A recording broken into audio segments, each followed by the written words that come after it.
Ich hasse mein Handy mittlerweile. Ja? Ja. Warum? Weil ich so viel daran hänge. Ja. So nach der Arbeit, ich glotz einfach stundenlang auf mein Handy. Ich denke, was habe ich jetzt den ganzen Abend gemacht? Man verfolgt keine Hobbys mehr. Ich habe früher voll gern gehäkelt. Das weiß ich tatsächlich. Ich weiß, dass du das weißt. Du hast auch sehr schöne Sachen gehäkelt. Ja, ich weiß, aber irgendwie... Ich fand diese lilane Weste total schön. Oder diese lilane Jacke oder das Hemd. Habe ich das gezeigt? Ja, du hast ganz viel gezeigt. Du hast eine Weste, eine Jacke, eine Balaklava gemacht und eine Tasche für deine Mama, die sie immer versteckt, weil sie die nicht rockt. Habe ich für sie auch einen gemacht? Ja. Ich habe für sie eine Weste und... Nee, eine Weste, du hast für sie eine Tasche gemacht mit diesem Auge. Ja. Genau, und sie versteckt das aber und trägt das nicht. Ja, alles, was ich ihr schenke, benutzt sie nicht. Auch so Parfum oder so. Ja. Ich habe ihr vor 3-4 Jahren ein Parfum geholt, die benutzt es immer noch. Oder wenn ich so Goodiebags kriege, will sie mal Sachen davon und die bleiben einfach im Schrank. Aber was denkst du, warum sie das macht? Will sie die einfach so als Erinnerung haben, oder? Nee, ich weiß nicht. Ich glaube, sie denkt, sie hebt sich das auf und ich weiß nicht, was das Ding ist. Meine Mutter ist nicht so, ich will nicht verschwenderisch sagen, aber sie ist, keine Ahnung, speziell. Hast du einen guten Draht zu deinen Eltern? Ja, ich lebe mit denen. Ja, ist halt die eine Sache, ob es muss oder ob du wirklich einen guten Draht hast. Doch, ich habe schon einen guten Draht. Ich glaube jetzt mittlerweile, fangen wir schon an, by the way? Wir sind schon mittendrin, let's go. Mittlerweile, ich glaube in meinen Anfang 20ern und so meinen Teenagerjahren war es schon ein bisschen schwerer, auch als mein Bruder noch zu Hause mit uns gelebt hat. Aha. Aber seitdem er draußen ist so ein Stressfaktor weg. So ein obwohl bisschen ich meinen Bruder kalmer liebe. jetzt zu Hause, ne? Ist ein bisschen ruhiger. Aha. Und die lassen mich auch mehr machen einfach. Die lassen mich mehr in Ruhe. Wie viele Jahre älter ist dein Bruder als du? 3,5 Jahre. Okay. Aber mit dem hast du auch eine sehr gute Beziehung. Ja, und das war auch nicht immer so. Ne? Nee, damals ich glaube, als er in die Pubertät gekommen ist und ich noch nicht, da hatten wir irgendwie nicht so einen Vibe, auch als wir in der Oberschule beide waren. Ja. Das kam alles erst danach. Also ich hätte mir damals, so mit 16, 17, hätte ich mir niemals gedacht, dass ich mit meinem Bruder und meinen Freunden rausgehe oder sowas. Ja, aber das ist auch auch wenn es nur 3,5 Jahre sind, ist es, glaube ich, trotzdem eine krasse Gap einfach. Wenn man so, also ich überlege jetzt gerade, ich habe halt meine viel jüngere Schwester. Wie viele Jahre habt ihr? Die ist 11 Jahre jünger als ich. Ja, okay, krass. Und mit der habe ich halt eine krasse Connection. Aber zum Beispiel mit meiner anderen Schwester, die ist nur 2 Jahre jünger als ich, mit der habe ich, also sorry Melissa, aber ich habe mit der nie was gemacht. Überhaupt nicht. Weil Immer das noch nicht? Ja, nee, irgendwie ist es so Hat sich Bestand verfestigt. geblieben. Ja, hat sich so gefestigt irgendwie. Aber ich habe oft das Gefühl, dass wenn meine Freunde oder so Geschwister Kinder haben, die irgendwie viel jünger sind als die, dass die in so eine Elternrolle schlüpfen. Ist bei dir auch so? So Hausaufgaben für die machen. Low-key ist es wirklich so. Also es ist auch irgendwie, man hat irgendwie auch das Gefühl, dass man so, also ich habe das ist so ein Thema bei mir, dass ich schon sagen würde, dass ich eine gewisse Verantwortung auch für sie mit habe.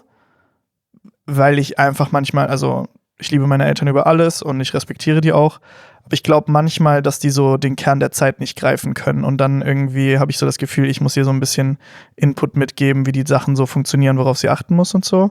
Aber Deswegen übernimmst du dann auch Sachen für sie oder so? Weil ich habe auch Ich das helfe Gefühl, ihr dass so bei Hausaufgaben und sowas, aber ich bin eher so ein Fan von sie ihre eigenen Fehler machen lassen. erstens eigene Fehler machen lassen und Hilfe zur Selbsthilfe. Also dieses so Sachen abnehmen, finde ich in jeglicher zwischenmenschlichen Beziehung schwierig, so, weil die Leute daraus nicht lernen einfach. Ja, das ist die Sache. Ja. Irgendwann müssen die dann ins Leben und haben nie was selbstständig gemacht. Ich habe so richtig Angst, so, dass ich so ein Helikopterpapa werde.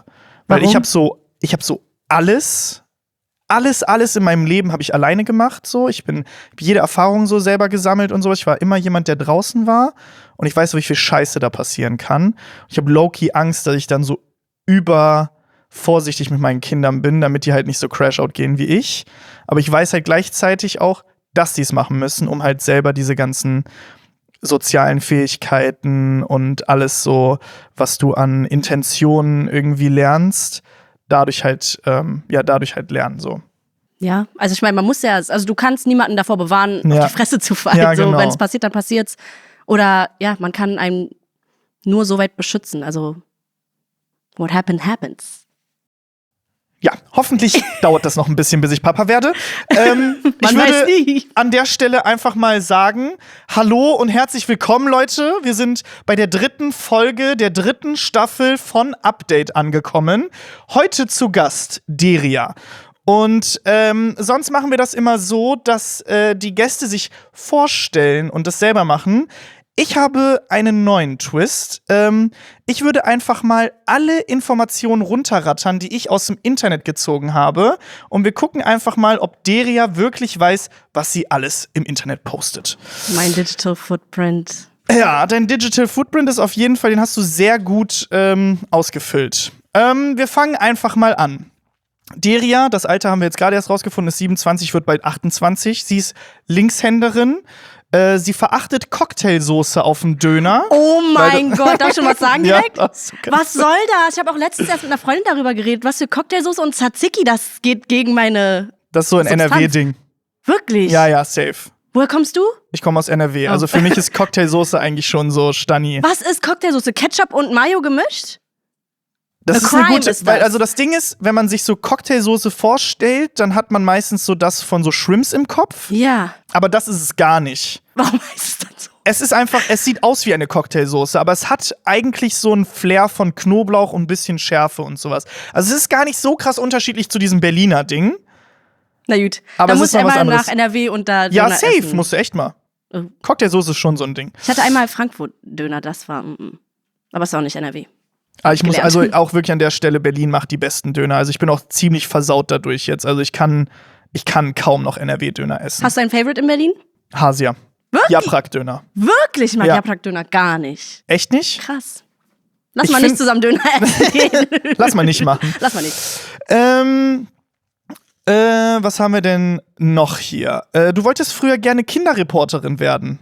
Oh mein Gott, ja. Bei Logo oder bei ZDF Logo oder bei Super RTL. Gleich, ja. Oder diese kleine, ich weiß nicht, wie sie hieß, die war irgendwann in so einer Tierwelt. Katharina oder Carina oder Katrin. Sie. Ja, sie. Sie konnte mit Tieren reden und sowas, wie toll. Oder?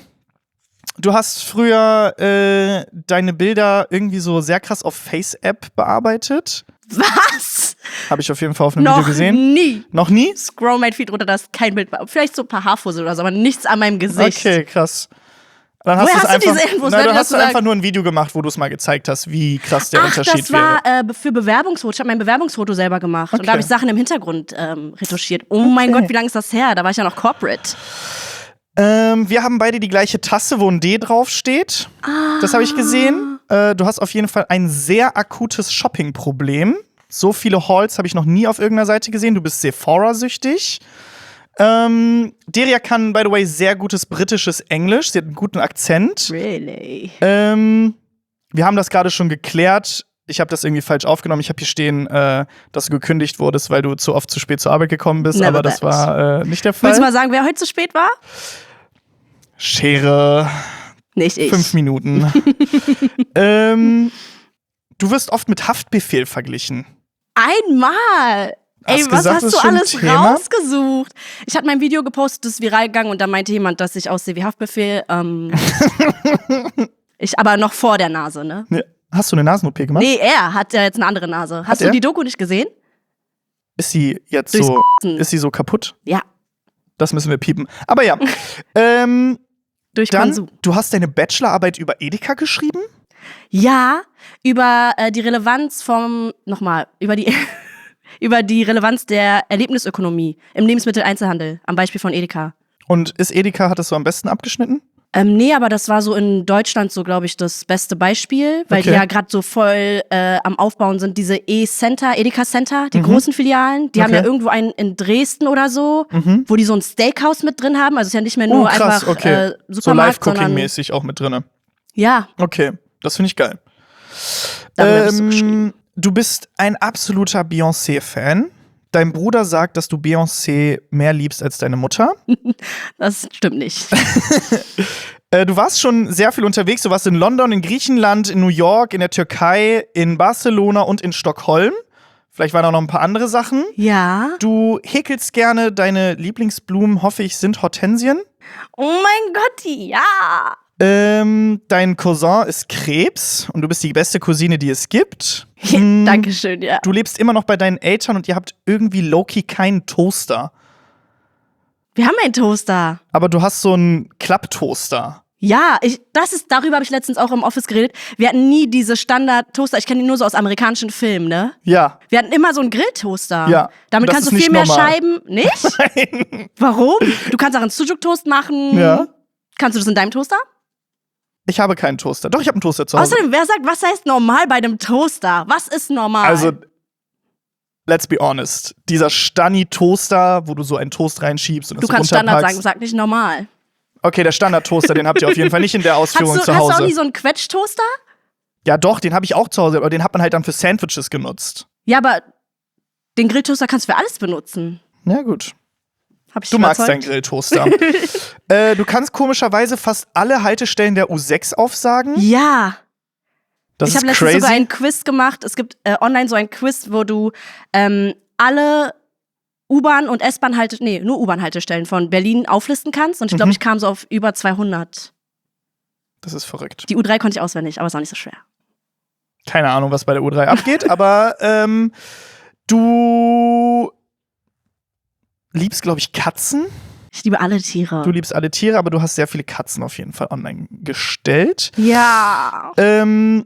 Das Taste-Testing mit deinem Bruder ist seit 5 Jahren immer noch das gleiche, dass ihr auf Kommando irgendwie dieses 1 bis 10 macht quasi. Ja. Ruffles Chips liebst du? Das sind türkische Chips, die mit Ketchup-Geschmack. Oder mit Zwiebel und Käse. Trust. Okay. Wenn du einmal da bist. Gibt's sowas hier in so einem Supermarkt in Deutschland, dass man es kaufen kann? Nee, leider nicht. Das ist ja die Sache. Deswegen ist das special. Wenn ich im September hingehe, okay. Wenn du mir eine Tüte mitbringen könntest, wäre sehr geil. Mach ich. Chak Kebab? Magst du am Jah Kebab? Das ist auch aus ein Gericht aus Erzincan. Ja, aber eigentlich aus Erzurum, das ist der Nachbar, nicht Staat. Provinz. Ist echt geil. Das ist so ein vertikaler Döner. Nee, horizontal. Ja, es ist ein horizontaler, ja. Fleisch und die spießen das so auf und dann ist es oft so, dass du in dem Restaurant nichts anderes bestellen kannst, also die servieren nur das und dann kriegst du das Ganze halt so wie all you can eat, bis du halt Stopp sagst so ein und zum Spieß Schluss die ganze Zeit, ne? Ja. Und dann zum Schluss zählen die, wie viele Spieße du gegessen hast und das sah auch sehr lecker aus.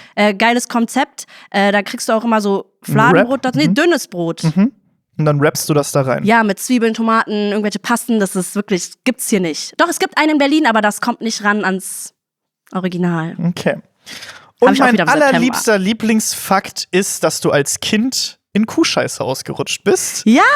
In deiner Heimatstadt. Ja, auch Erzincan. Ja. Krass, ja, das ist mir wirklich passiert. Ja, das fand ich sehr lustig. Das hast du erzählt? Das hast du erzählt, ja. Das war alles sehr, sehr lustig. Das war traumatisch. Ich habe sehr viel Spaß auf deinem TikTok gehabt. Oh, freut mich. Genau, aber das stimmt ja alles jetzt, oder? Weiß ich nicht. Ob wenn was nicht gestimmt hat, habe ich dich Hättest du es gesagt, wahrscheinlich, ne? Habe ich dich korrigiert, ja. Genau. Also, das ist Deria, Leute. Wenn du noch irgendwas sagen möchtest, kannst du dich natürlich auch gerne nochmal vorstellen. Ansonsten würden wir jetzt einmal das Intro einspielen.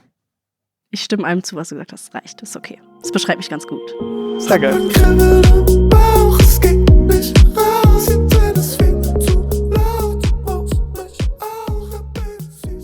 Kannst du zwinkern? Ja, klar. Kann ich nicht zwinkern? Doch, du kannst voll zwinkern. Hey, warum hast du das jetzt so gesagt? Du zwinkerst voll gut. Zwinkerst du nicht gut? Zeig mal, wie du zwinkerst. Hey, du zwinkerst auch voll gut. Können manche Menschen nicht zwinkern so? Du machst mich gerade sehr unsicher damit. Du zwinkerst voll gut. Hä, ist das jetzt ironisch oder nicht? Ja? Es geht. Hä? Nochmal anderes Auge?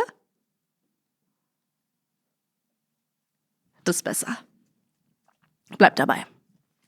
Ab sofort nur noch mit linken Augen zwinkern.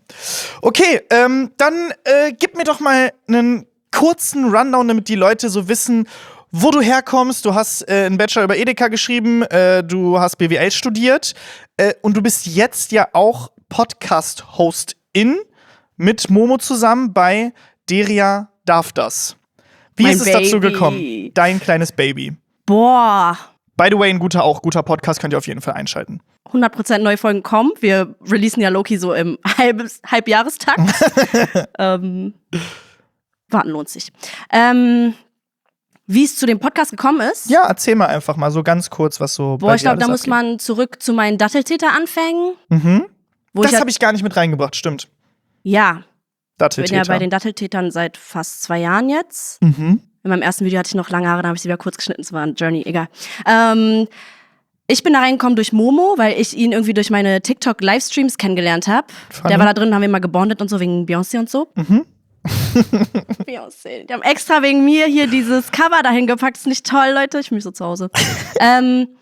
Ja, und dann hat die Datteltäter haben dann irgendwie so ein Förderprogramm gestartet für so junge migrantische Menschen, dass die so Formate entwickeln können. Dann habe ich dann da, der darf das entwickelt, Momo mit reingenommen, einen Piloten gedreht und das hat den Datteltätern so gefallen, dass sie meinten, komm, wir produzieren jetzt eine ganze Staffel. Geil. Und so sind wir jetzt da, wo wir sind. Was ist der Grund dafür, dass ihr keine vernünftigen Stühle für eure Gäste habt? Das ist gewollt so. Okay. Und in den neuen Folgen wird es auch neue Stühle geben für die Gäste. Ja, das hat Momo mir erzählt, dass ihr einen neuen Stuhl habt. Ja, wir haben einen neuen Stuhl. Einen neuen Stuhl für den Gast. Wie viele Stühle wollen wir für den Gast ich da weiß haben? Nicht, 2 Stühle? Aber du hattest ja einen Klappstuhl vorher. Ja, jetzt ist ein Kinderstuhl, ein kleiner. Auch in diesem Blau. Sweet. Ja. Das ist absichtlich so gewollt, weil es eigentlich so in dem Interviewformat geht es eigentlich gar nicht um den Gast. Also ist eigentlich scheißegal, weil da zwischen Momo und mir sitzt. Obwohl wir die Gäste sehr schätzen, aber das ist so das Dumme und das Lustige am Interview, dass Momo und ich eigentlich, ich weiß nicht, wie kann ich es jetzt ohne einen Ausdruck zu sagen, ausdrücken.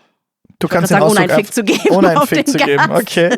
Die sind einfach nur für Klicks. Also wir machen einfach unser Ding, ja, die sind einfach da, damit wir jemanden da haben. Also natürlich sind unsere Gäste uns wichtig und wen wir einladen und so, aber im Format, die Rolle, die Momo und ich spielen, das ist eher so, einen sehr krassen Fick auf die Gäste so. Ja, es ist so.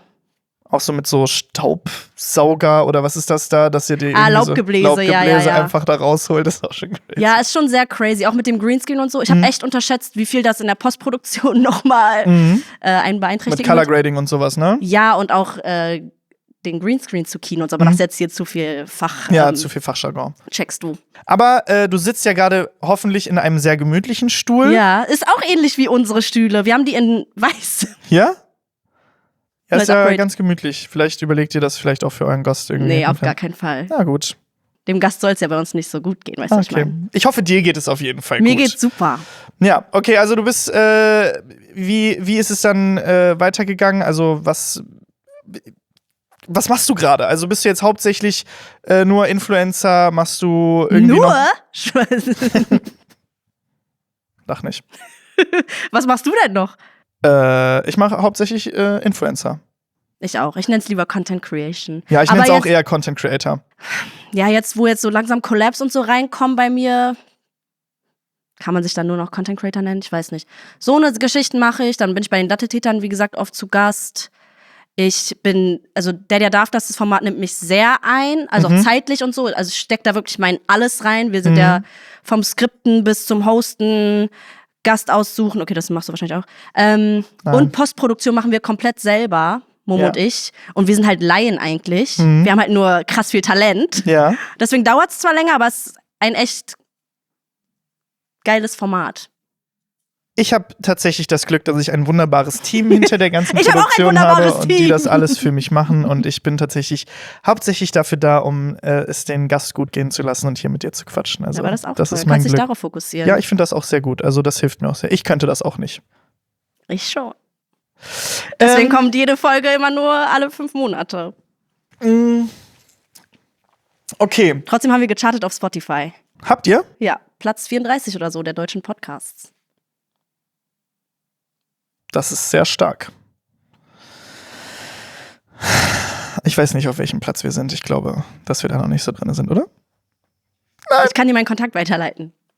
Ach, du hast also dafür bezahlt? Nein. Wir haben keine Kohle, deswegen schneidest du alles selber. Aber wovon lebst du dann jetzt gerade? Erspartem und ich krieg Collabs rein. Was ist das für eine Frage? Ja, ich weiß nicht, wie deep du jetzt schon so drin bist in diesem ganzen Influencer-Game.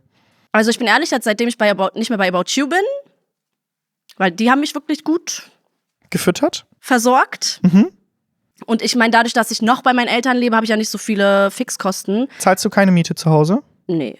Gibst du irgendwas ab zu Hause? Gibt es irgendwelche Abgaben, die du hast? Oder füttern die dich gerade? I spread good vibes and love und ich bin die tollste Tochter der Welt. Ich finde, das reicht. Komplett. Ich bin zu Hause voll verwöhnt. Also wirklich extrem verwöhnt. Deswegen, ich frage mich so, ob Ausziehen wird zwar cool und so, bisschen autonomer leben. Aber ich bin ehrlich, zu Hause eigentlich auch nice. Ich finde, da sind so viele Stigmata so um dieses Thema. Auch viel Judgment, wenn man noch so lang bei den Eltern lebt. Aber ich denke mir... Also ich sag so, ich finde den Grundgedanken an sich finde ich total schön, dass man so lange bei seinen Eltern wohnt, weil wenn das funktioniert, hat man so eine schöne Familiendynamik. Ich konnte nicht bei mir zu Hause so lange wohnen. Ich bin mit 18 ausgezogen, weil wir uns da wirklich sonst die Köpfe eingehauen hätten. Ich muss aber sagen, wenn ich mir jetzt vorstelle, so Miete, Strompreise, Einkaufen, Internet, Einkaufen, Versicherungen, eine ganze Wohnung sauber halten, neue Möbel einrichten und so. Also ich will jetzt gerade keine Angst machen so, aber das ist schon sehr viel und du bist da, glaube ich, doch schon dann so late to the party irgendwie, habe ich das Gefühl. Hast du da so Angst? Wovor? Auszuziehen, weil da kommt echt eine Menge auf dich zu. Nee, weil ich denke mir, ich ziehe auch nicht so weit weg von meinen Eltern und ich glaube, ich habe ein gutes Support-System. Also ich bin da wirklich echt. Mittagessen die ganze Zeit. Ey, mein Bruder, der wohnt seit 5 Jahren nicht bei uns. Ich habe nicht einmal gesehen, dass sein Kühlschrank voll ist. Ich habe nicht einmal gesehen, dass er diese Küche benutzt hat. Er ist voll oft bei uns und der wohnt auch in der Nähe. Also deswegen, ich finde es gar nicht schlimm. Okay, also hast du jetzt quasi so deine eigene Wohnung dann? Also und gehst aber trotzdem bei deinen Eltern essen? Nee, ich koche voll gerne. Ja. Nur nicht, wenn meine Eltern da sind. Ja, was kochst du am liebsten? Nudeln. Mit Pesto. Ey, weißt du, was voll underrated ist? Nudeln mit Joghurt und Knoblauchpulver rauf. Das ist nicht das, was ich koche. Ich mach voll gern so, ich liebe asiatische Küche, vietnamesische Küche. Ich habe mal versucht, Reisnudelsalat selber zu machen, da habe ich die Soße nicht so gut hinbekommen, aber oder so TikTok-Gerichte. Irgendwie gab's so ähnlich wie Handpulled Noodles waren das, mit so einer Peanut-Soße und so Chiliöl und sowas. Auf sowas fahre ich ab. Oder so ein Gurkensalat. Zieht das zu kochen? Ich mache voll gute Salate. Okay. Ey, Salate sind, glaube ich, irgendwie sehr underrated. Also ich krieg jetzt auch gerade irgendwie krasse so Gnocchi-Salate. Was ist dein Lieblingsdressing? Boah, ich mag gerne so einen sehr krassen Mix aus Sojasauce, so ein bisschen Agavendicksaft, Sriracha, ein bisschen Knoblauchpulver und sowas. Das finde ich eigentlich immer ganz geil. Also Voll auch so würzig. asiatisch, vietnamesisch angehaucht, so finde ich sehr geil. Geil. Machst du Pfeffer in deinen Salat? Ich mache hasse alles Pfeffer immer im mit Salat. Salz und Pfeffer. Lass mal nicht zusammen Salat essen. Eine will nicht mehr mit mir essen. Wie sieht's aus so mit so Ofengemüse? Bist du so Fan davon? Kommt drauf an. Wenn es zu durch ist und zu matschig, nein. Aber wenn so noch ein bisschen Knusper drin ist, bisschen Ich kann dir Knack. auf jeden Fall empfehlen, so dir vielleicht mal so ein Rezeptbuch oder sowas zu holen. Kannst du mir vielleicht eins schenken? Vielleicht mache ich das noch. Weil ich glaube, Leute sind, also wenn man so von zu Hause die ganze Zeit das Essen bekommt und so gekocht wird, mein Papa hat mich nie in der Küche irgendwas machen lassen. Und ich habe dann immer gedacht, ich kann nicht kochen. Ich kann einfach nicht kochen. Ich habe noch so ein ganz prägendes Erlebnis. Ich weiß nicht, ob ich das hier schon mal erzählt habe, aber ich habe so Nudeln gekocht zu Hause, das allererste Mal. Und wir sind zur Tafel gegangen. Also bei uns war so mit Lebensmitteln und so war nicht so, dass man damit verschwenderisch umgegangen ist. Und mein Papa hat mich das erste Mal Spaghetti kochen lassen und ich habe die so krank verkackt. Also es war wirklich heftig, was für ein fetter Block Nudeln unten am Topf angebraten war. Und seitdem habe ich die Küche nie wieder von innen gesehen, um irgendwas zu kochen. So. Spaghetti-Torte? Hat so geklebt oder was? Er war sehr sauer, er musste die alle wegwerfen, also konnte es nicht essen. Es war unten auch angebraten und so, also angebrannt und so. Also es war wirklich sehr nasty. Und dann habe ich nie gekocht zu Hause, weil ich auch in der Gastro gearbeitet habe. Ich habe von McDonald's gelebt. Ich habe wirklich jeden Tag 10 € McDonald's gehabt und konnte mir über die Burger reinziehen. So. Ich habe Phasen gehabt, da habe ich 10 Hamburger gemacht und so 5 Packungen. Auf einmal? Auf einmal in der Pause mit 5 Packungen Mayo. Und haben mir dann einfach so als Gleitmittel die Mayo so in der Pause. Damit die Speiseröhre runterflutscht. Ja, safe, damit es einfach runterflutscht. Und dann habe ich halt die ganze Zeit, während ich ausgezogen war, schon in der Gastro gelebt und konnte halt immer auf der Arbeit essen. Und als ich dann aufgehört habe, habe ich gemerkt, so, Piccolinis und Aufbackpizza und so Fertignudeln und sowas ist es nicht mehr. Und dann habe ich so das erste Mal in einer WG gelebt, wo die Jungs, die da waren, so voll geil gekocht haben. Und der hat mir dann auch gezeigt, wie man so Zwiebeln schneidet und so. Es war eine riesengroße Küche mit super vielen Gewürzen. Und dann habe ich irgendwie so unlocked, dass ich so geile Sachen kochen möchte. Kochst du aber gut mittlerweile? Ich würde schon sagen, dass ich sehr gut koche, ja. Was kochst du gern? Boah, ich bin auch schon so ein Pasta-Fan auf jeden Fall. Ich mag auch gerne so Glasnudelsalat und sowas, finde ich sehr geil. Ich kann auch einen guten Gurkensalat. Ich arbeite super viel so mit dem Airfryer, also so Gemüse im Airfryer ready machen Jedes und so. Mal, wenn ich auf TikTok ein Rezept sehe mit Airfryer, ich scroll direkt weg, ich bin mal so, Magst du nicht? wie viele Küchengeräte kann ich noch haben? Ich glaube, mit einem Airfryer fallen sehr viele Sachen weg, die du eigentlich nicht brauchst. So. Ich habe zum Beispiel keinen Backofen zu Hause. Wirklich? Ich habe keinen Backofen. Machst alles mit dem Airfryer? Ja, alles. Ah, da passt doch gar nicht so viel rein, aber kochst dann wahrscheinlich nur für dich. So ein Airfryer, mit dem kann ich auch sehr gut Meal preppen, rein theoretisch. Krass. Ich dachte, da passt nicht so viel rein. Ja.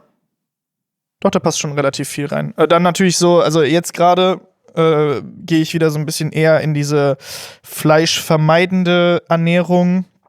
Deswegen versuche ich dann auch so viel mit Pilzen und sowas, so Umami-Geschmack irgendwie mit reinzubringen. Also, ja doch. Und es gibt halt auch so, ne, das, was du jetzt mit TikTok-Rezepten machst, kannst du halt auch rein theoretisch, wenn du so Koch-Influencer oder sowas hast, die zeigen ja schon viele Sachen. Also ich würde mich da einfach so ausprobieren, dass du so viele Sachen machst, weil die ganze Zeit nur Nudeln bocken auch nicht so zu Hause. Weißt du? Die Sache ist, ich habe meine Mutter, die kocht ja, und meine Eltern beide, die kochen so gut und ich habe die noch nie ein Kochbuch benutzen sehen. Meine Mutter benutzt nicht mal Küchenwagen oder so. Die hat so ganz andere Messeinheiten. Manchmal, ich weiß noch, sie hat mal Käsekuchen gemacht oder so und dann nimmt sie den Quark, macht den rein und dann nimmt sie diesen Quarkbecher und benutzt nochmal, um die Milch dann abzumessen. Also ich weiß nicht, ich finde ihre Art, es ist so krass, wie sie kocht.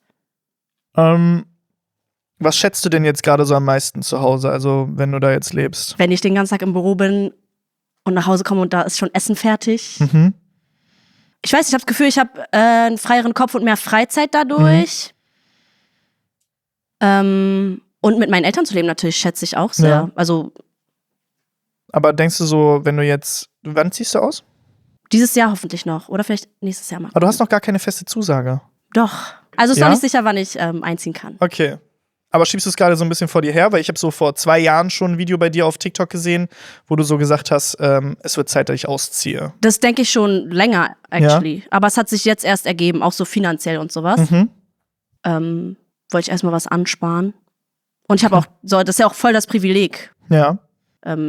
Vielleicht auch einfach, weiß ich nicht, ein Mann an deiner Seite, der dann abends für dich kocht, wenn du nach Hause kommst? Ach so, ich dachte schon, was soll der Mann jetzt?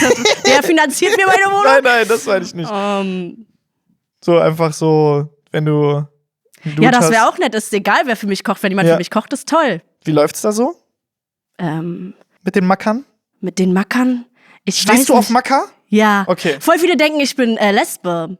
Nee, das hätte ich jetzt nicht gedacht. Ich habe es jetzt einfach nur gefragt, weil es, glaube ich, sehr Anstand so mit sich bringt. Voll nett, danke. Nee, ich stehe leider auf Männer. Oder tue ich das? Weiß ich nicht. Gerade läuft da. Nee, also ich habe gerade nicht so eine Zeit oder Prio dafür. Okay. Läuft gerade irgendwie nichts. Aber wie waren so deine Männererlebnisse so in den letzten Jahren? Nicht so gut, sonst wäre ich jetzt nicht Single. Was lief denn nicht so gut? Das finde ich interessant. Keine Ahnung, ich habe das Gefühl, ich suche mir mal absichtlich die Typen aus, wo ich weiß, es ist aussichtslos und diese Aussichtslosigkeit gibt mir so viel Gewissheit, dass ich diese Situation weiter entertaine. Kontrolliere. Das kann gut sein. Das ist ein gutes Wort, Kontrolle. Ich habe das in fast jedem Lebensbereich von mir. Dass du überall so die Hand drüber hast und das kontrollieren Anderen Leuten Entscheidungen überlassen oder sowas. Keine Chance? Schwer. Also ich übe mich daran. Ich mache es auch manchmal und dann bereue ich's. Ja. Also anderen Leuten die Verantwortung zu überlassen. Ja. Keine Ahnung.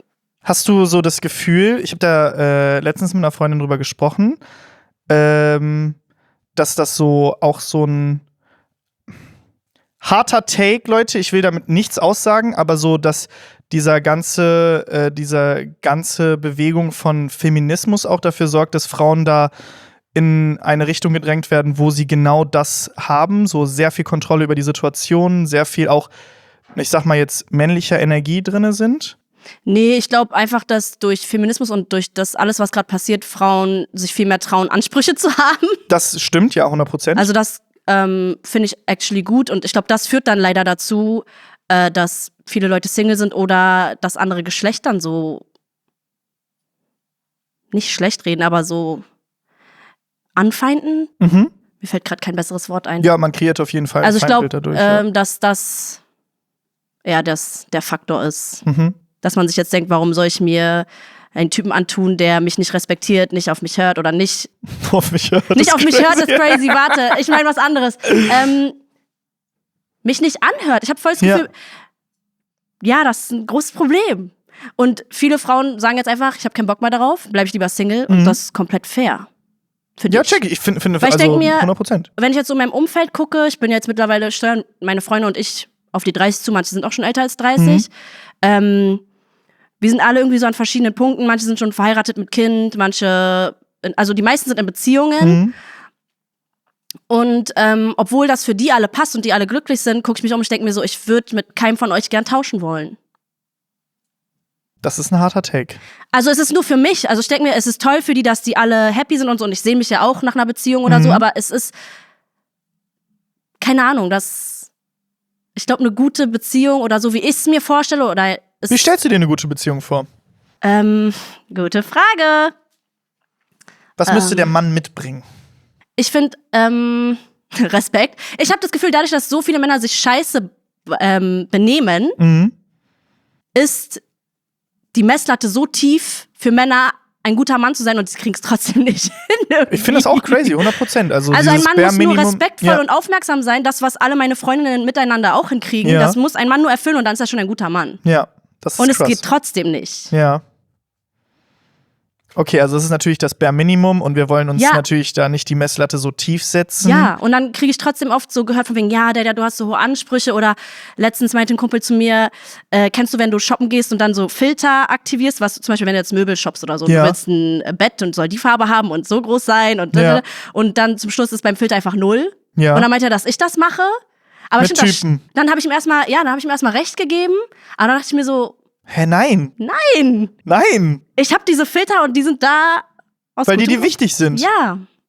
Alter, also niemals von sowas irgendwie runterreden lassen. Es gibt auf jeden Fall Männer da draußen, die auch genau solche Sachen umsetzen können. Ja.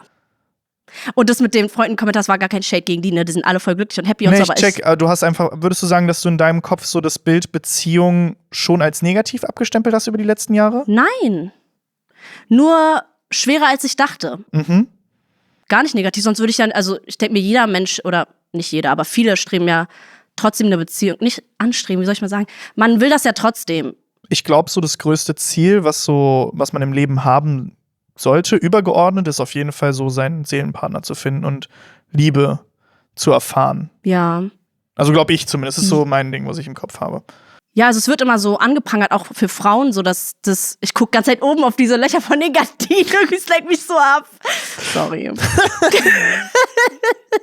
Was wollte ich gerade sagen? Frauen wird das auch gesagt? Ja, also ich hab mal das Gefühl, das größte Ziel ist so, ja, wann heiratst du, wie läuft's bei dir mit Männern und so bla bla bla. Ich denke mir so, aber bei mir ist gerade Fokus wo ganz anders. Ich versuche mich gerade so mit meiner Karriere so zu etablieren, in meiner Karriere oder beziehungsweise in der Medienbranche. Und ich weiß nicht, ich wüsste auch gar nicht, wo ich jetzt jemanden kennenlernen soll. Irgendwie ergibt sich das immer so auf Events oder durch die Arbeit oder so. Bist du auf Dating-Apps unterwegs? Nee, ich habe einen Tag das mal versucht. Ich dachte, ich will nie wieder hier sein. Ich finde Dating-Apps absolut problematisch. Muss man vorsichtig mit umgehen. Ich weiß nicht. Warum, was befürwortest du, oder findest du das gut? Was findest du gut an Dating-Apps? Ich finde gut an Dating-Apps, dass du die Möglichkeit hast, Leute kennenzulernen, die du wahrscheinlich früher nicht so kennengelernt hättest. Also, dass du in andere Bereiche gehen kannst, weil typisch ist ja eigentlich, dass man jemanden in seinem Umfeld kennenlernt. Und ich glaube, es gibt heutzutage viele Menschen, die Schwierigkeiten haben, auf Menschen zuzugehen, also auf andere oder mit anderen Leuten in die Kommunikation zu kommen. Aber ich glaube, das ist auch nur so, weil es jetzt so vereinfacht worden ist. Wir können das ganze Grundproblem anfangen und sagen, Alter, packt die Handys weg, geht mehr auf die Straßen und hört auf, euch über irgendeine Scheiße aufzuregen. Dann werdet ihr schon lernen, wie man sozial interagieren kann. Aber das ist ja offensichtlich, die Realität ist eine andere. Und ich glaube, dass diese Menschen genauso viel Liebe verdient haben wie jeder andere und dass die halt die Möglichkeit dadurch haben, Menschen kennenzulernen, die halt sonst nicht auf ihrem Lebensweg unterwegs gewesen wären. So. Ja, aber ich habe das Gefühl, dass so Dating-Apps durch eine rosarote Brille betrachtet. Ich habe das Gefühl, viele Leute sind gar nicht da, um genau das zu machen. Und das ist ein anderes Ding, auch wie die Leute wenn man so hört, ja. wie die Algorithmen von diesen Apps aufgebaut sind, dass sie irgendwie einem nur erstmal die Leute ausspielen, die irgendwie am meisten geswiped werden. Das ist ja auch voll so.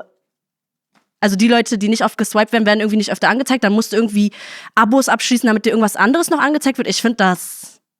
Es gibt auf jeden Fall ein paar Systematiken, die. Ich mag das nicht. Ich weiß nicht fragwürdig, aber wo man auf jeden Fall gucken muss. Ich würde schon sagen, dass ich es befürworte, aber muss es dennoch mit Vorsicht genießen. Also ich habe selber auch Dating-Apps sehr krass genutzt. Und auch erfolgreich? Semi-erfolgreich. Ich habe ein paar coole Erfahrungen gemacht. Ich habe auch ein paar nette Frauen kennengelernt. Ich bin aber so ein Mensch, würde ich sagen, dass ich jetzt erfolgreich in dem Sinne nicht daran festmachen würde, ob ich da eine Freundin kennengelernt habe, sondern ich finde es auch wichtig, was ich dadurch gelernt habe, was ich an Frauen interessant finde, was ich gut finde, was ich in meiner Partnerin sehen möchte. Ich habe viele Leute kennengelernt, wo ich danach dann auch wusste, nee, das möchte ich dann eventuell doch nicht bei meiner Partnerin haben. Das ist, glaube ich, sogar oft wichtiger, als zu wissen, was man will, dass man weiß, was man nicht will. Es ist unfassbar wichtig. Meine erste Beziehung war absolut toxisch. Wirklich katastrophal toxisch. Wie lange wart ihr zusammen? 1 Jahr und es war sehr intens und ich habe nach 7 Monaten ein Spiel geguckt und habe mich nicht mehr wiedererkannt. Unabhängig von meinem optischen Bild, also von meinem äußerlichen, dass ich 12 Kilo zugenommen habe, weil ich unnormal im Stress war und total viel gefressen habe mit dieser Frau, bis hin zu, ich kann meine Freundesgruppen nicht mehr erkennen, ich weiß nicht mehr, wer meine Freunde sind, mein ganzes Leben ist nur noch mit dieser Frau. Ich werde komplett von ihr kontrolliert und meine ganzen Grenzen sind verschwommen. Also komplett. Ich bin in eine richtige Abhängigkeit gerutscht. Und danach wusste ich auf jeden Fall, dass ich das nie wieder in meinem Leben mit mir machen lassen werde. So. Und das sehe ich als positiv an. So. Ich glaube, ich hatte solche Erfahrungen mehr mit Freundschaften als mit so Dating. Dass ich dann so in toxische Freundschaften gerutscht. Was heißt toxisch? Aber so Freundschaften, die mir nicht gut getan haben. Und das was waren da so Dinger, die dir nicht gut getan haben? Auch so sehr controlling. Ich weiß nicht, ich habe das Gefühl, ich wirke immer so nach außen wie so eine laute und dominante Person, also die für sich einsteht und mit Prinzipien und sowas. Aber ich war voll oft in Freundschaften, wo ich voll oft das Gefühl hatte, dass ich meine Gefühle zurückstellen musste, damit die andere Person happy ist. Das passiert sehr häufig in so einer Freundschaft. Und das so über meine ganze Oberschulzeit. Auch in der Grundschule hatte ich auch so eine Freundin und die war auch mit mir im Kindergarten. Also wir folgen uns auf Instagram, by the way. Ja. Also das war eher so mein Ding. Es hat sich so durch mein ganzes Leben gezogen und einerseits bin ich dankbar, dass ich diese Erfahrung so früh machen durfte, weil jetzt habe ich so ein echt stabiles Umfeld. Meine Freunde sind alle 10 von 10, ich liebe die alle. Also ich bin ja auch, in meiner Familie war ich immer das einzige Mädchen. Deswegen wusste ich gar nicht, wie es so ist, von so Frauen umgeben zu sein und wie schön das ist, weil ich habe das Gefühl, mit meinen Cousins, das ist so eine Sache, ich liebe die auch alle. Obvious. Ich liebe die auch, voll. Die waren alle mal voll nett zu mir, haben mich nie ausgeschlossen. Ich durfte mal mit dem Playstation spielen. Nicht? Wenn ein Controller frei war. Aber so, da war immer so Ellbogen raus und es war nie so zärtlich oder supportive, wie es mit meinen Female Friends jetzt ist. Deswegen schätze ich das voll, dass ich jetzt dieses Umfeld habe und das jetzt so erleben darf. Wann kamen die so in dein Leben? Also würdest du sagen, dass deine Kindheit sehr von dieser Cousin-Dynamik geprägt war? Schon. Okay. Voll. Ich glaube, man weil merkt du jetzt nicht so viel draußen warst, oder? Nee, also weil es einfach mein Umfeld war. Ich bin ja mit denen groß geworden, wenn wir mit der Familie unterwegs waren ja immer nur Jungs. Aber in der Schule hatte ich natürlich Female Friends, aber so Grundschulfreundschaften gehen ja nicht so tief wie jetzt. Also worüber redet man im Grundschulalter? Weißt du, was ich meine? Das habe ich heute in meiner Brotbox. Und du so? Oh mein Gott, diese Babybell-Dings, die hast. Ich habe nur die Knete gemocht. Und jetzt, ich habe Freundschaften, die habe ich schon seit der Grundschule. Oder jetzt meine engsten Freundinnen aus dem Abitur noch. Ja. Also das war auch schon lange her, 10 Jahre. Also ich habe echt tolle, lange Freundschaften und auch neue tolle Freundschaften knüpfen können. Ich dachte irgendwie, nach der Schule ist vorbei mit Freunde finden.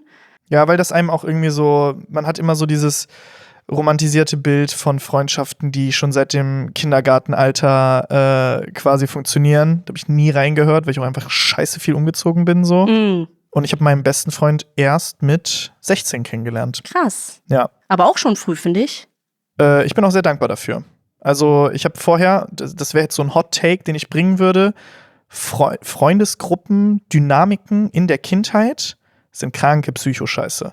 Also was da bei uns manchmal passiert ist, so wenn du da irgendwie einen Satz reingebracht hättest, wer wäre der Chef oder wer würde das Ganze führen, wenn jetzt die Zombie-Apokalypse wäre, da wäre ein Krieg unter uns ausgebrochen. Es war wirklich so, jeder hat so jeden irgendwie so Intrigen gespielt, Machtspiele. Ja, so ist das. Ja, sowas habe ich auch erlebt mit meinen Cousins. So habe ich auch das Gefühl. Es ist immer so, alle gegen alle, statt in einem Team zu spielen. So. Ja. Und das habe ich halt jetzt und das schätze ich auch sehr. Würdest du sagen, du kannst heute noch so Leute kennenlernen, die so gute Freunde von dir werden könnten? Ja, ich habe auch 2 von meinen engen Freunden, sehr engen Freunden, die habe ich vor 2 Jahren kennengelernt. Mhm. Und wie schnell ist das so zu so einer Vertrauensbasis gekommen? Schon schnell, aber jetzt auch nicht zu schnell. Mhm. Davor bin ich auch mal vorsichtig, wenn Leute sich zu schnell öffnen. Das ist ein bisschen, muss man vorsichtig sein, wie man was erzählt. Na, ich finde, nicht alle Informationen oder nicht alles ist für alle gedacht. Also manche Sachen kann man im vertrauten Kreis lassen. Also ich weiß nicht, zu schnell Vertrauen ist nicht gut. Fändest du das auch komisch bei einem Typen, wenn er dir so zu schnell irgendwie was? Ja, zu schnell, alles zu schnell ist nicht gut. Alles braucht Zeit, es muss sich entfalten. Mhm. Aber wenn du es so spürst, glaubst du an den Vibe, dass man das so schnell merkt, ob es jetzt so eine Seelenverbundenheit ist oder nicht? Ich finde ich kann, glaube ich habe gute Menschenkenntnisse und ich kann schnell einschätzen, ob ich einer Person vertrauen kann oder nicht. Mhm. Aber ich glaube, bei mir ist eher so, wenn ich merke, dass die Person mir gegenüber sich öffnet, dann öffne ich mich auch. Ich glaube, ich bin da nicht so der Initiator, was Öffnen betrifft. Okay. Ich glaube, ich spiegel eher. Ja. Ja. Also brauchst du einen Nimm mal Mann. den Block raus und schreibst du mit gerade wie so eine Therapie-Session. Und wie hast du dich dabei gefühlt?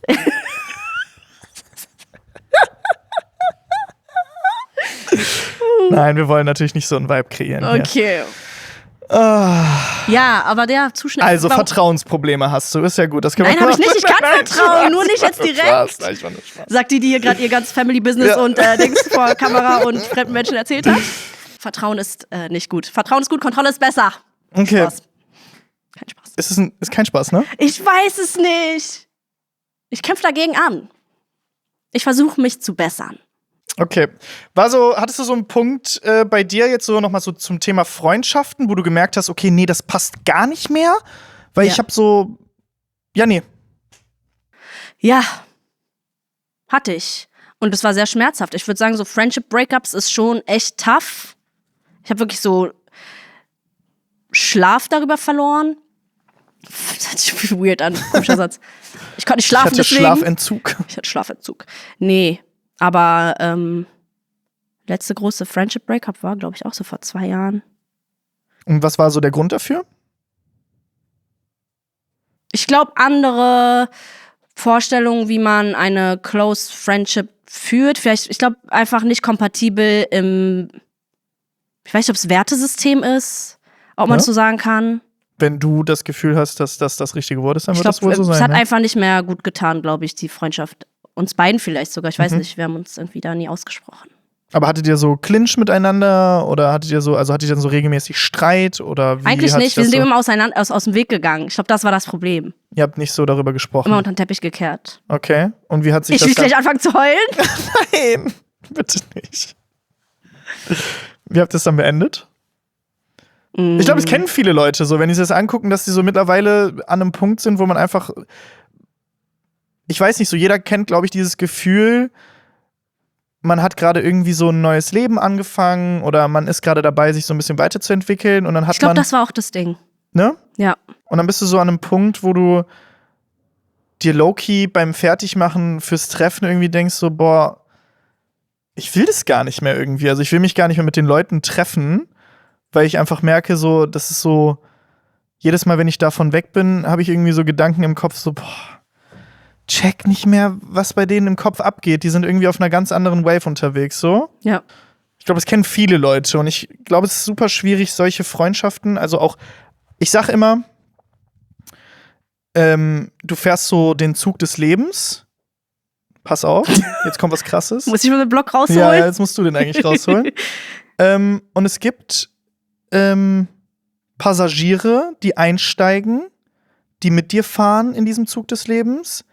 Und wie in einem ganz normalen Zug auch, steigen die halt einfach irgendwann aus. Und es ist überhaupt gar kein Problem. Da ist auch immer noch die Möglichkeit, dass die, weiß ich nicht. Aber bei mir ist so, wenn du einmal ausgestiegen bist, dann ich lasse dich nicht mehr rein, ne? Sicher nicht? Manchmal schmeiß ich Leute auch raus. Türen Aber es geschlossen. kann auch sein, dass du mal wieder irgendwie, dass die irgendwo wieder einsteigen oder so, dass man sich vielleicht verändert hat oder so, weißt du? Nee. Nee? Nee. Wenn du einmal Cut gezogen hast, ist ja, durch. weil dann habe ich also ich bin versorgt in meinem Leben. Also ich denke mir, wenn es zu dem Punkt gekommen ist, dass diese Freundschaft auseinandergeht, dann hat das sehr gute Gründe. Nicht nur einen Grund, Gründe. Checke. Ja, muss weil ja ich viel bin nicht so ein Mensch, der auch. einfach so Freundschaften aufgibt. Mhm. Und es ist jetzt auch nicht so, als wäre das irgendwie aus Boshaftigkeit oder so. Vielleicht auch ist es Selbstschutz oder so, ich weiß nicht. Aber ich sehe keinen Grund darin, so eine Person wieder mein Leben zu lassen. Egal Ist auch schwierig, was. wenn viel passiert ist schon. Ne? Also wenn du schon sagst, viele Gründe, die es gab, dann ist es auch, glaube ich, schwierig, das im Nachhinein wieder aufzuarbeiten. Vor allem, wenn es eine Person ist, die kommunikativ nicht ich war die selbst auch, Person also ich bin ist, auch nicht, ich glaube, ich bin immer noch so, dass ich so Konfrontation aus dem Weg gehe. Aber ich übe mich dran, das mehr zu machen. Weil es unfair beiden Personen gegenüber. Ja. Hast du gesagt, dass du die Freundschaft dann beendest oder wie war das dann? Es kam nie zu einem Gespräch. Ihr habt euch einfach auseinandergelebt. Wenn du jetzt irgendwas sagen könntest zu dieser Person? Ich habe nichts zu sagen. Ich habe nichts zu sagen. Okay. Ich finde oft auch so, deswegen, ich bin nicht so der Fan von Closure-Gesprächen. Weil ich mir denke, so, das hört ja wieder so an, als hätte ich so Screentime von 10 Stunden auf TikTok, ich gebe einfach wieder, was die sagen. Aber es ist so, also ich fühle das wirklich, dass so die Taten oder Aktionen oder die Gefühle, die man fühlt in solchen Situationen, Closure genug sind. Weil ich denke mir, ich brauche jetzt keine Erklärung dafür, warum du das und das und das gemacht hast. Ja. Wie ich mich gefühlt habe, ändert es trotzdem Erklärung nicht. schon genug, okay. Ja. Und ob eine Person in einem Closure-Gespräch 100% ehrlich ist, kannst du auch nicht garantieren. Das heißt, damit ein Closure-Gespräch wirklich was bringt, müssen wirklich beide Personen offen und ehrlich und transparent sein, weil sonst check ich. Können wir uns hier müssen auch gegenseitig beide anlügen. Parteien verstehen, dass es einfach das Ende ist. Okay. Ja. Würdest du sagen, dass du viel ghostest? Dass du Typen schon häufig geghostet hast? Weißt du, was ganz schlimm ist, wenn Leute mich um Gefallen bitten oder so, ich gehe dann manchmal nicht auf den Chat und dann vergesse ich das. Und dann ist schon so viel Zeit verstrichen, dass es schon peinlich ist zu antworten. Da gibt es dann auch kein Und dann ist es Closure-Gespräch. vorbei. Sorry, ist vorbei. Dann habe ich halt Gesicht verloren von dieser Person und ich bin der größte Scheißmensch. Was machst du, wenn du dann was von den Menschen brauchst irgendwie? Ich frage auch nicht. Der Kontakt ist tot, verbrannt. Okay, krass. Und ich frage auch nicht so gern oder so nach Hilfe oder so. Das mache ich ja auch nicht, deswegen. Das sind speziell. Okay. Kannst du nach Hilfe fragen? Ja. Cool. Schön für dich. Aber ich check das. Also um auf das Thema mit Hilfe einzugehen, ich glaube, das ist ja auch etwas, womit du dich in dem Moment verletzlich machst, wo du aber auch eventuell Ablehnung bekommst, also Angst vor Ablehnung. Und ich habe damit ein riesengroßes Thema. Ich habe da wirklich ein riesengroßes Thema mit. Ich auch. Aber, ja, also hört sich jetzt dumm an, aber Konfrontationstherapie an der Stelle. Das einfach zu machen so. Und du wirst sehr schnell merken, wer von den Leuten in deinem Umfeld dann wirklich dir helfen möchte auch. Und wer dann jemand ist, der dich einfach ghostet und dir nicht mehr antwortet und dich dann aus deinem Leben radiert quasi. Das ist hart, auf die harte Tour dann, ja. Tut aber manchmal ist weh dann. gut. Aber ist gut auch, damit kannst du auch gut so. So jemand willst du ja auch nicht in deinem Umfeld. Nee, safe nicht. Deswegen, ich glaube so, um nochmal auf dieses Closure-Gespräch einzugehen, das erste Mal sich von einer Freundschaft zu entfernen, wirklich aktiv zu sagen, okay, ich sage der Person jetzt, fuck you, du fixst meinen Kopf, ich kann das alles nicht mehr. Und es wäre einfach auch für uns beide am besten, weil sonst werde ich auch eklig, wenn wir das Ganze hier beenden. Ja. Ist das ähnliche wie mit einer Beziehung zu beenden. Es fühlt sich einfach scheiße an, es ist super kacke. Aber wenn du es einmal gemacht hast, gibt's kein Zurück fällt mehr. dir so scheiße leicht Sag mal, du bei anderen cuttest Menschen. jeden. Du bist auf einmal, merkst du, okay, das war jetzt gar nicht so schwer. Ich habe so viel Ballast die ganze Zeit mit mir getragen. Let's fucking go. Alle rausstreichen, die mir schon mein Leben lang auf den Sack gegangen sind. Es fällt dir auf einmal so einfach. Warum haben wir das jetzt gerade angesprochen? Wegen Closure-Gespräche und solche Sachen. Das ist auch das Ding. Ich war ja jahrelang in solchen Freundschaften und das ist voll leicht, sich dann in die Opferrolle zu packen und sagen, ja, ich musste meine Gefühle zurückstellen und so. Aber ich denke mir, du hast es ja mit dir machen lassen. Also du hast ja die Grenzen für dich nicht gesetzt. Also es ist so beidseitiges Ding. Ja. Das wollte ich einfach nur noch mal sagen. Punkt. Ja. So auf den. konntest du deine Grenzen jetzt so mit Typen schon so gut kommunizieren? Ja, und das Oder mache hast ich, du danach da gesessen und gesagt, indem ich mich zurückziehe. Ich bin... Einfach, ich habe hier Therapiesession aufgemacht. Ich hasse Todes. Hast du Taschentücher hier? Spaß. Nein? Wir hätten bestimmt welche. Brauchst du was? Nein, es war ein Witz. Vorhin war ich kurz davor, aber wir haben die Kurve gekriegt. Ja. Oh, das nein, Freundschaftsthema das wollte ich ist schon. nicht. Sorry. Warum haben Menschen so Angst vorm Heulen? Ich habe auch letztens in meiner Story geheult und alle waren so, nein, heul nicht. Und ich dachte mir so, warum nicht? Ich wollte dir einfach kein schlechtes gut. Gefühl geben Ach so. jetzt. So, es gibt ja viele Menschen, die das mit einem schlechten Gefühl. Ich heul einfach schnell. Ich liebe heulen. Ich liebe auch. Ich bin wirklich. Krebs. Was ist dein Sternzeichen? Ich bin ein Widder. Okay, da hast du letztens Geburtstag. Ich hatte letztens Geburtstag am 4.4. Dankeschön. Wow. Krebse sind toll. Ich mag Krebse. Sie sind sehr emotional. Mit denen kann man viel reden. Widder auch, aber halt sehr impulsiv. Ich bin sehr impulsiv, ja.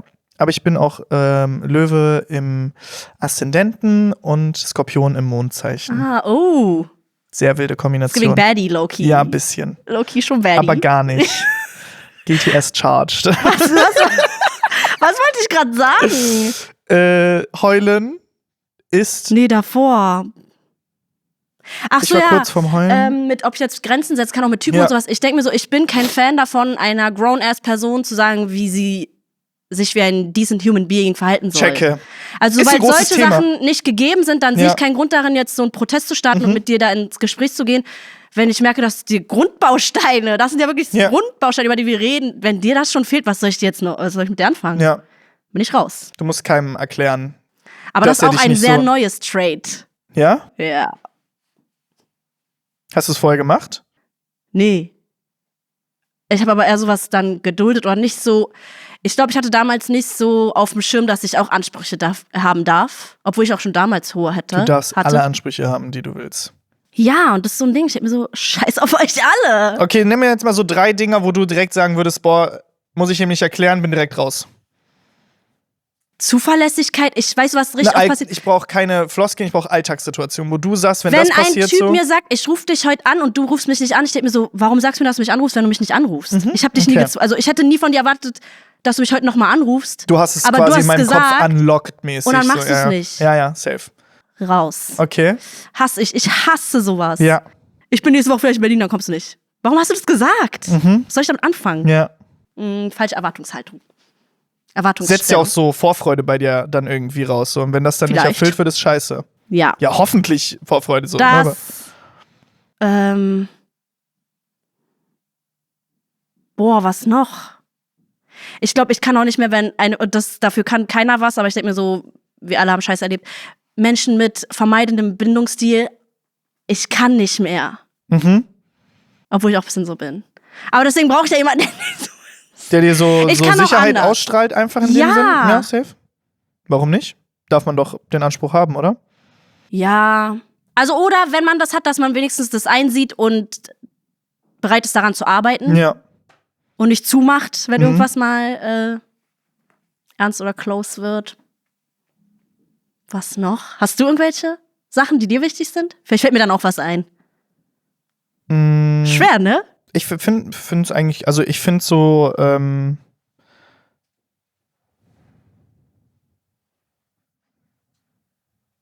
Themen Zuverlässigkeit auf jeden Fall. Ich habe genauso eine gleiche Situation jetzt nicht mit einer Beziehung, aber mit einem Freund gehabt.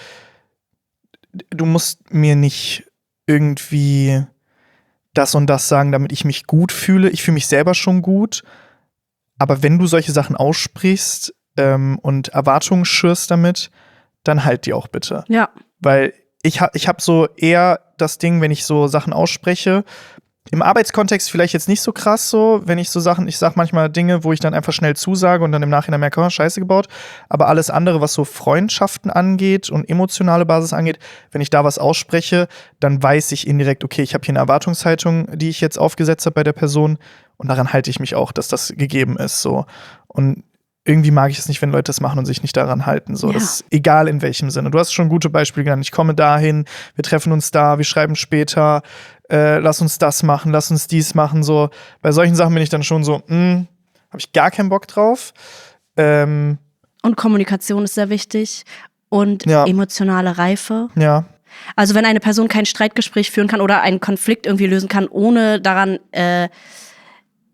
ohne dass es direkt in einem Streit ausartet oder so, das geht auch für mich gar nicht. Oder so, ich hatte auch meinen Fall, wo, nee, also wenn man was heißt Accountability, keine Verantwortung für sein Verhalten übernimmt, ich finde sowas, safe, ab einem bestimmten Alter ist es peinlich. Ja. Wenn du Scheiße gebaut hast, hast du Wie kann man Scheiße so gebaut, dann steh dazu halt so. Ich weiß nicht. Passiert öfter, als man denkt. Ich glaube, dass das so von Kindheit auf einfach drin ist, dass man solche Sachen einfach so beiseite schiebt, weil das immer mit so negativen Sachen verbunden ist. Ja, aber wir sind keine Kinder mehr. Ja, aber wenn du jetzt so Fehler früher machst, ne, also ich werde meine Kinder auf jeden Fall dazu erziehen, dass Fehler nichts Negatives sind. So, die hören dazu. Du hast es nicht mit Absicht gemacht. So, das sind einfach Sachen, die hoffentlich. So, ja, als Kind machst du die meisten Sachen nicht als Absicht, aber es wird dann dadurch dann immer so sehr negativ konnotiert so. Ja. Und dann hat man Angst davor, Fehler zu machen. Und wenn man dann Fehler macht, dann hat man Angst davor, dass man dafür einen Anschiss bekommt. Und dann hast du irgendwann diesen Mechanismus, dass du dich nicht mehr dafür in die Verantwortung nehmen möchtest und halt alles so beiseite schiebst, damit halt alles gut ist.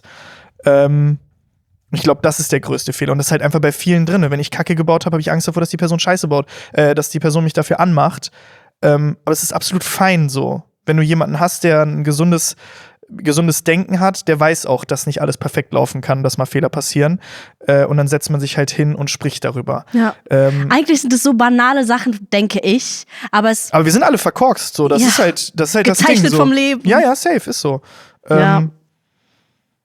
Deswegen, und ich finde, das macht auch keinen guten Menschen oder einen guten Partner aus, was du jetzt gerade alles ausgesprochen hast. Es ist natürlich, sollte das da sein, aber es ist dieses über die Grenze hinausgehen, wo man dann eigentlich sagen sollte, okay, da hebe ich die Messlatte an, so dass er mich immer wieder überrascht, immer wieder Dinge tut, sein Wort hält. Aus Selbstlosigkeit einfach heraus. So, ja, safe, 100%.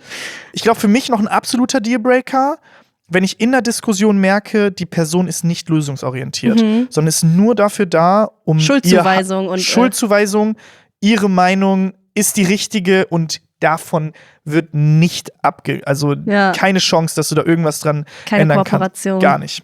Wenn ich das merke in einer Streitsituation und das siehst du dann auch, das kannst du auch nicht in 2 Jahren kurz aufarbeiten. Da bin ich wirklich so, den Stress tue ich mir nicht an. Habe ich schon 2-mal gehabt und ich glaube, dafür hassen mich auch Leute. Ich ziehe da einen krassen Cut. Wenn ich das merke, sage ich so, guck mal, können das Gespräch ja eigentlich direkt beenden. Hab ich gar keine Lust drauf. Bringt ja auch nichts. Ja. Kannst auch mit der Wand hier reden, mit der blauen. Ja.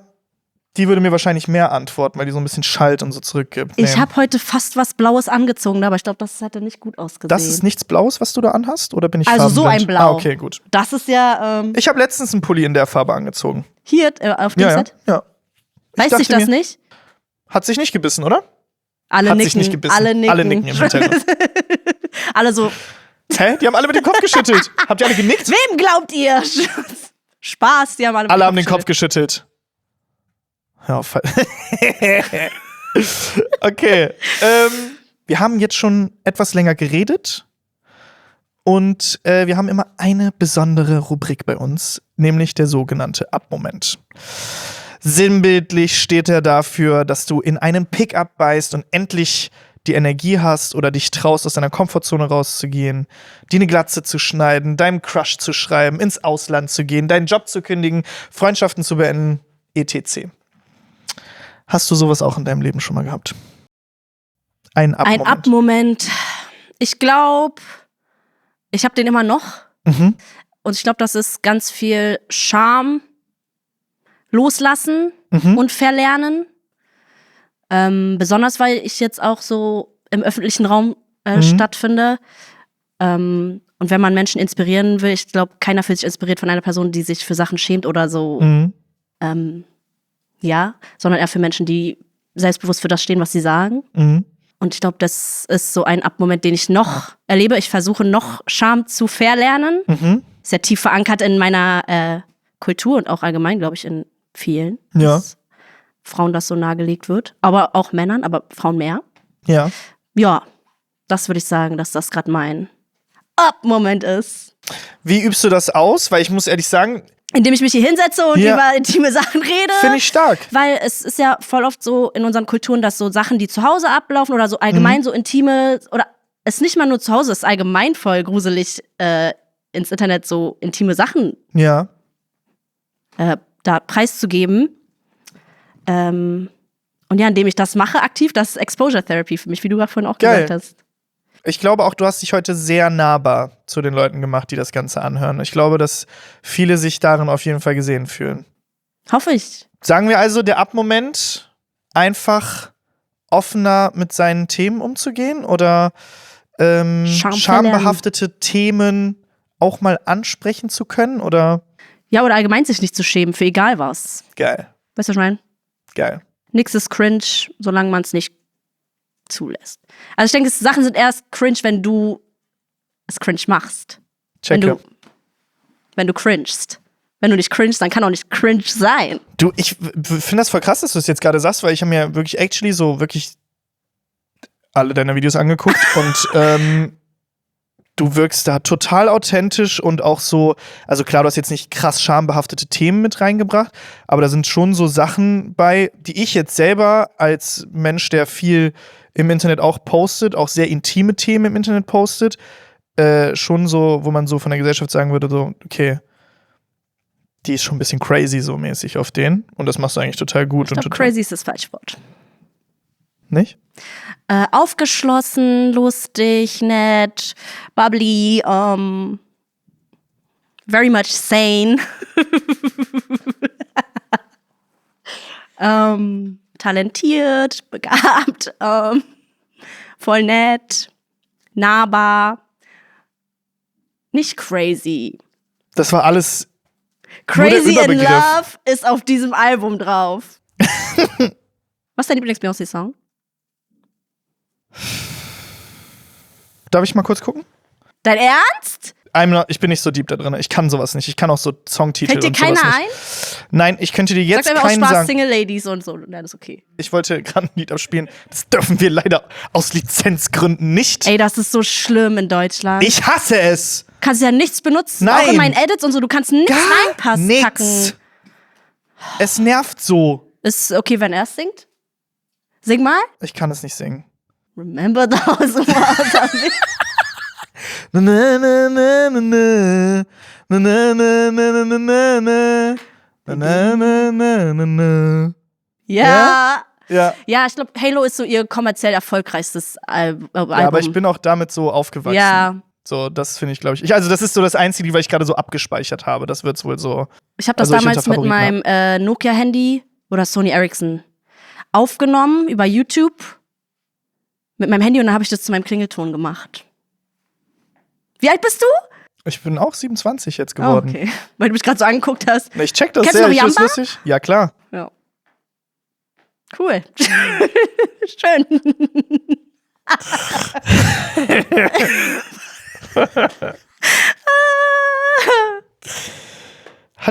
Ich glaube, wir haben schon so gleiche Dynamiken so im Kindesalter gehabt, so was so genau diese prägenden Ereignisse angeht. Warst du das älteste Ich war das älteste Kind, ja. Ja. Da können wir eigentlich noch mal kurz drauf eingehen. Ich habe noch eigentlich 2 Themen, die ich gerne ansprechen würde. Sprich doch mal. Ich war jetzt irgendwie gerade kurz so vorm Ende, aber irgendwie eigentlich gar nicht. Jetzt so Thema so Geschwister und Cousins.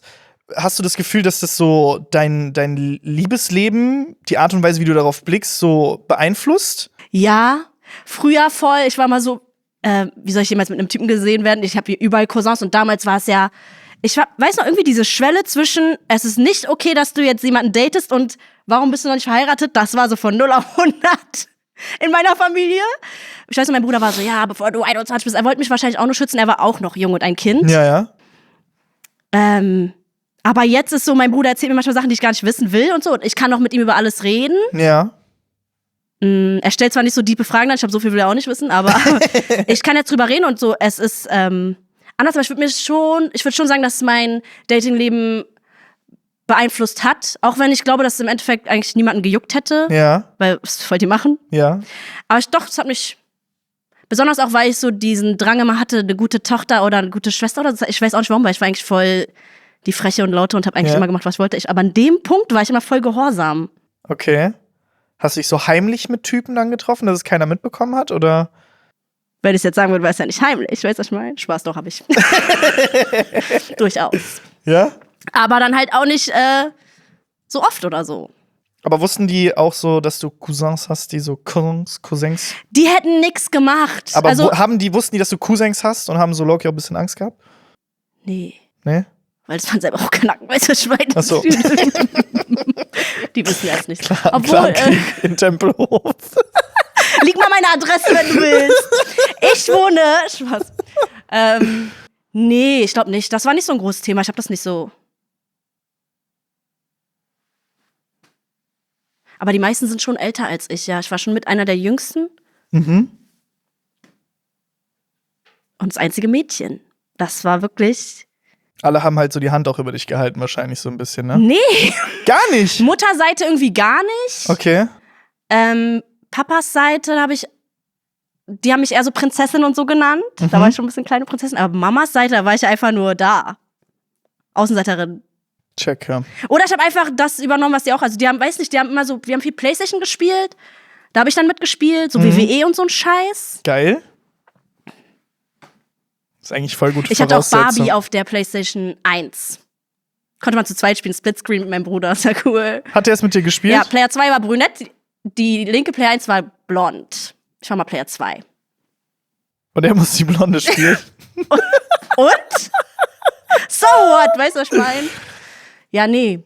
Das war eher so da, aber ich hatte nicht das Gefühl, dass nur ein Cousin meinte, Digga, wenn du einen Freund hast, du stellst ihn als erstes mir vor. Der ist immer noch so, hallo Senabi. Guckt es safe nicht. Guckt es nicht. Nee, aber sonst hatte ich nicht das Gefühl, dass ich irgendwie so beschützt worden bin. Okay. Oder als wäre das so ein Ding. Ich weiß nicht, vielleicht war es auch mehr in meinem Kopf. Aber wenn du jetzt so hinguckst und dir sagst, so sind die Männer in meiner Familie, wenn du so einen auf der Straße sehen würdest oder einen Typen sehen würdest, der so gleich ist, würdest du sagen, so ja, nehme ich oder eher nein, nehme ich gar nicht? Also ich glaube, dass die ja ihre Frauen nicht so behandeln würden wie ihre Cousine, hoffe ich. Mhm. Ja, hoffe ich auch, natürlich. Ich finde warum hört sich das so an, als würde ich die heiraten wollen, meine Familie heiraten wollen? Es gibt Fälle, wo Leute ihre Cousins, Cousinen heiraten. Ich bin nicht dafür. Passiert. Es gibt positive Beispiele. Was denn so zum Beispiel? Mein Papa ist toll. Der singt schön. Der singt toll. Nee, mein Papa und mein Bruder sind beides tolle Beispiele. Die haben das Beste gemacht mit dem, was denen gegeben worden ist und vorgelebt worden ist. Ja, das ist total wichtig. Also ich finde so, aus den Ressourcen, die du hast, das Beste rauszumachen, ist schon ein krasser Aber trotzdem will ich mehr für mich. Ja, check ich. Ja. Jeder Mensch hat seine Defizite. Aber ich habe positive Beispiele auf jeden Fall in meinem Umfeld. Ja, okay. Hat meine Mutter eine tolle Wahl getroffen. Und mein Vater auch. Ich mag beide. Ich verpiss mich trotzdem bald. Ey, es reicht doch irgendwann. Ja, es reicht wirklich. Also, das ist wirklich das Einzige, was mich gerade zum Ausziehen bringt, ist wirklich, dass ich einfach ins echte Leben jetzt mal so starten will, weil das, was ich gerade mache, ist ja nicht real. Du musst es machen. Es ist nicht real. Ja. Würdest du sagen, du bist ein gutes Vorbild oder Beispiel für deine Schwester? Mittlerweile schon. Früher nein. Ich hatte sehr viel Schwierigkeiten mit Gefühlsausbrüchen. Vermeidend ängstlich sehr viel unterwegs gewesen, wo auch mit Sicherheit heute noch Spuren drinne sind. Aber ich konfrontiere mich sehr krass damit. Also ich gehe wirklich in jedes Gefühl, was ich habe, in jede Unsicherheit, die ich habe. Ehrlicherweise auch das Glück, dass ich jetzt eine Frau an meiner Seite habe, mit der ich sehr intensiv darüber reden kann, die mir in jeder Situation sagt, wo ich das Gefühl habe, irgendwie kommt gerade was hoch. 5 Stunden können wir darüber reden, so, und andersrum genau das Gleiche. Und ich würde sagen, vor allem jetzt so in den letzten 1,5 Jahren schon auch prägend auf den Blick meiner Schwester, was für ein Typen, sie ist jetzt 15, es fängt jetzt langsam bei ihr an, so ist einfach so. Und sie spricht da auch sehr offen und ehrlich mit mir drüber. Das ist super. Nicht, dass da irgendwas passiert wäre, falls meine Eltern das jetzt gerade sehen. Aber wenn wir so einfach mal so darüber philosophieren, dann hat sie schon sehr klare Ansprüche, was sie nicht mit sich machen lassen wollen würde. Und sie ist auch so jetzt mittlerweile die Person, weil sie auch so ungefiltert meinen Content so mitbekommt, dann mit ihren Freundinnen darüber redet, wie so das und das gerade nicht gut läuft und gibt dann so Tipps und sowas. Süß. Deswegen, ich hoffe nur nicht, dass ich ihr komplett den Kopf irgendwie, dass sie also es gibt eigentlich nicht zu hohe Ansprüche, aber dass sie eventuell Schwierigkeiten damit haben könnte, dann jemanden zu finden, der. Warum, weil du die Messlatte so hoch machst, oder was? Ja, schon, doch. Ohne mir jetzt so selbst auf die Schulter zu klopfen. Hast du Low-Key, aber ja, habe ich. Nee, ich hatte gehofft, dass ich mit 15 diesen Draht zu meinem Bruder gehabt hätte, den ich jetzt habe, weil ich habe mich oft echt allein gefühlt mit meinen Gefühlen. Zu Hause. So, du gehst gerade durch den schlimmsten Heartbreak, keiner weiß Bescheid. Ja. Auf einmal, du hast 6 Kilo abgenommen. Ja. Und deine Eltern du siehst fragen, so toll aus. Die so, ja, dir geht's beschissen. Ja. Aber jetzt habe ich's, mein Gott. Ja, an alle, die kleine Geschwister haben, so, geht den Schritt auf die zu, weil die denken immer, kleine Geschwister denken immer so, nee, der hat da gar keinen Bock drauf oder so. Aber ich glaube, wenn du dir mal so den Schritt auf die zugehst, dann merkst du schon, kleine Kinder, herangehende Erwachsene, die haben schon eine sehr, also man glaubt das gar nicht, wenn man das so schnell vergisst, wenn man älter wird, aber man hat früher schon so intensiv gefühlt. Ja, natürlich, und man hatte alles schon war direkt Weltuntergang. so viele Wörter auch dafür. Pickel auf der Stirn, Leben vorbei. Ja, meine Schwester das jetzt mit ihren Wimpern. Was denn? Ja, da fallen jetzt so 1, 2 aus und sie kriegt einen kompletten Sommer. Ich brauche Wimpernserum jetzt und so. Ja, unbedingt. Ja. Nee, Quatsch. Ja. Krass. Ja, stimmt. Damals war alles immer so intensiv und so schlimm, weil man alles so das erste Mal erlebt. Ja, und man hat sich nicht getraut, mit den Eltern irgendwie auch darüber zu sprechen oder mit also ich hatte keinen, der darüber war, so, aber ich dachte mir so, ich hätte das gerne gehabt, deswegen bin ich einfach ganz offen und ehrlich auf die zugegangen und spreche mit denen darüber. Voll gut. You're breaking the cycles. Ja. Die Ahnenlinie durchbrechen. Checkst du, was ich meine? Ja. Wie oft habe ich das jetzt schon gesagt in dieser Stunde? Checkst du, was ich meine? Hast du so Vocal Stims oder Sachen, die du immer wieder sagst? Boah, mir wurde jetzt gesagt, dass ich sehr oft an die Decke gehen sage. Also das habe ich jetzt hier nicht gesagt, das sage ich im privaten Umfeld. An die Decke gehen. Warum redest du so oft über an die Decke gehen? Ich weiß nicht, keine Ahnung. Irgendwie ist das so Thema. Habt ihr was ich immer sage? Außer jetzt Schere. Ja, Schere. Boah, Schere hat sich auch sehr krass hast du doch gestern in der Audio gesagt. Ja, so, ja. People say that? Spaß.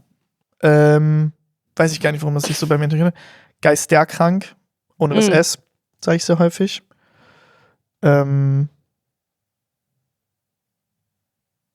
Ruhige. Keine Ahnung, wo das herkommt. Ruhige? Auf ruhige. Ich weiß nicht, wo das herkommt. Einfach um was zu beschreiben. Ich weiß nicht mal, was es beschreibt, aber so auf ruhige. Mach mal einen Satz. Okay, ich habe mir jetzt auf ruhige neue Schuhe geholt. Nein! Doch. Auf Tranquil? Auf Tranquilo, ja, genau, so auf den, so, ja. Bei mir sind es eher so ganze Sätze, die ich immer wieder sage. Und dann etabliert sich das so in meinem ganzen. Ah, du bist also diejenige, die das so. Ja, und mein Bruder auch. Ja? Ich habe das von ihm und dann spread ich das. Okay, was denn so zum Beispiel? Ich habe voll viele Sachen, die Loki ein bisschen. Also dieses checkst, was ich mein? Oder verstehst, was ich mein? Immer nach irgendeinem Ding sagst du, verstehst, was ich mein? Oder scheiß mal auf ihn oder scheiß mal auf sie. Wenn wir über irgendeine Person reden, die gerade nicht da ist. Es könnte auch deine Mutter sein. Immer scheiß mal auf sie. Okay. Aber das ist nur so aus Spaß. Ja. Und es ging so weit, dass ich dann meine Tasse geschenkt bekommen habe, wo das draufsteht. Und das ist jetzt mein Prop bei der darf das. Also ich bin aber mit so einer Scheiß mal auf ihn Tasse. Ah, okay. Weil das ist die Philosophie am Ende des Tages. Ja, sowas wie checkst du, ahnst du so einen Scheiß die ganze Zeit. Aber ahnst du so Hamburg-mäßig? Ja, checkst du, peilst du, ahnst du. Manchmal sage ich alle 3 hintereinander. Das wäre für mich ein bisschen zu viel, glaube ich. Aus Spaß. Das ist immer so, es kommt nicht so in, wenn man noch mit Freunden so lockerlässig redet. Ich finde das voll schwierig, so zu sagen, was man selber sagt. Doch, ich habe schon. Oder wir sagen immer, wenn jemand was Dummes sagt, sagen wir, hat Sinn. Das macht keinen Sinn? Ja, dann sagt er, etwas hat keinen Sinn, es macht Sinn. Die Fresse. Ich sag das so. Solche Geschichten. Interessant. Voll. Okay, tschüss. Ja. Ja. Wir haben viel jetzt gesprochen miteinander. Voll. Ich habe auch wirklich das Gefühl, wir haben irgendwie so eine kleine Therapiesession gerade gemacht. So. Wie gesagt, ich war den Tränen nah. Hätte ich das jemals gedacht? Nein. Aber es ist doch schön, dass wir es geschafft haben, Voll. so intensiv zu reden. Ich fand das ganz toll, dass du hier warst. Danke für die Einladung. Ich habe dich nicht eingeladen, das war mein Team, aber sehr gerne.